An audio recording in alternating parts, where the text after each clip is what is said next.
So my topic was industrial agriculture versus climate change. I think the relationship between climate change and agriculture is quite direct, as changing climate affects the natural inputs for agriculture. That includes the weather patterns, temperature, the weed, insect, and pathogen populations. I think it's just as climate change alters these weather conditions and weather patterns, have has the impact on how farmers can raise their crops.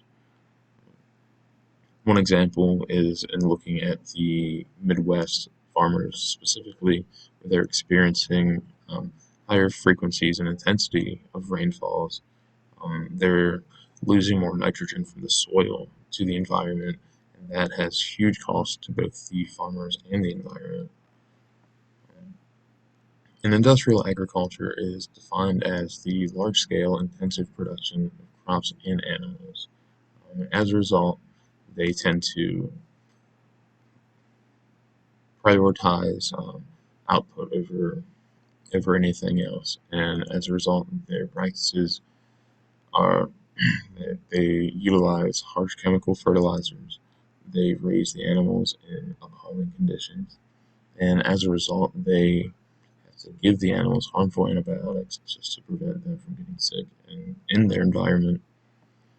And the farms also pollute the environment due to the poor land management, and that's through runoff or the greenhouse gas emissions.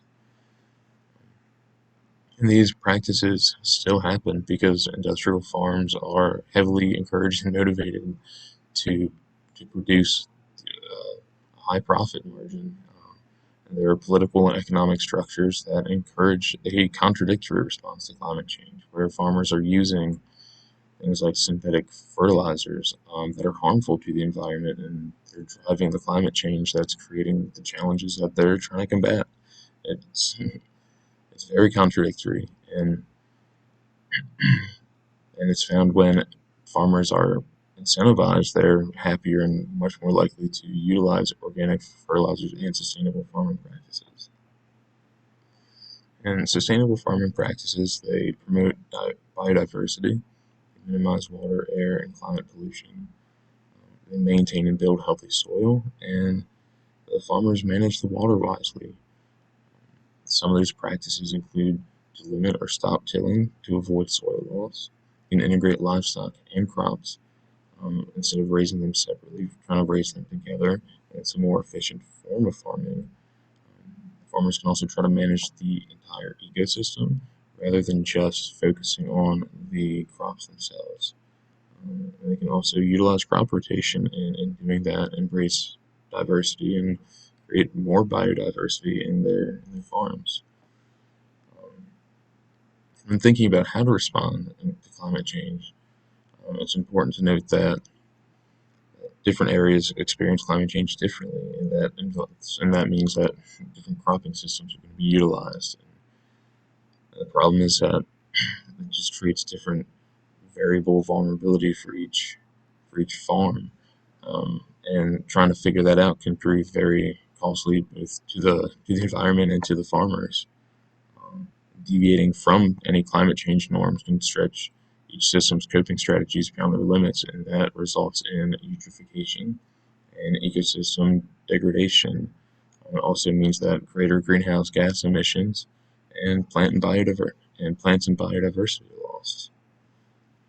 Another another form of combating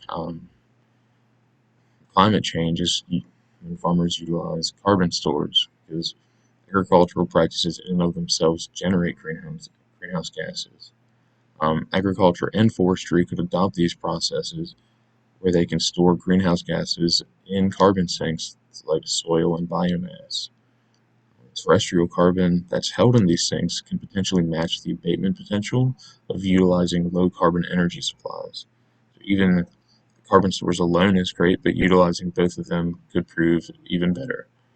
Sequestration, where which is when crops remove carbon dioxide as part of photosynthesis, and changing land use patterns to increase the amount of carbon stored in biomass and soil.